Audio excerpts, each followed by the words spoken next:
I'm going to provide some suggestions for using Google Meet when you're teaching.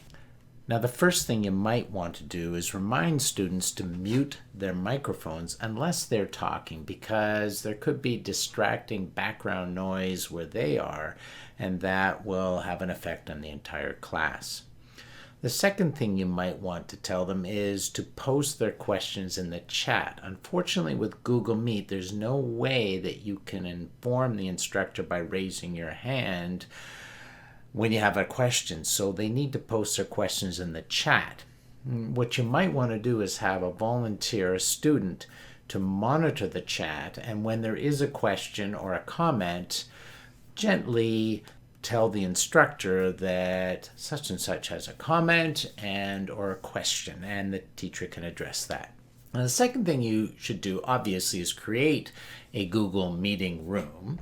However, you might want to create a number of breakout rooms so that they can have small group discussions, just like they do in the class. So when you want them to have a small group discussion, they can click on the breakout room that you've assigned them and go in there, have their discussion, give them 20 minutes, and then they come back and summarize their discussions.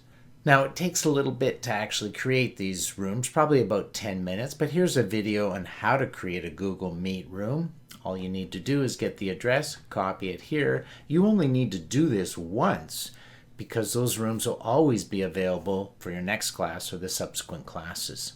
Now, the next thing you might want to do is have students watch a video. Now, you can't really share a video in Google Meet and have everyone watch it at the same time. But what you can do is create a Google Doc, just like I've done here.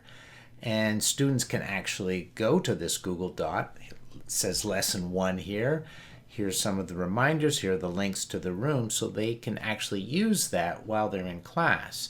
And you can send them the link, or they can click on this link, watch the video, and then come back and have their questions answered, or you can have a discussion, or they can post questions in the chat while they're watching the video.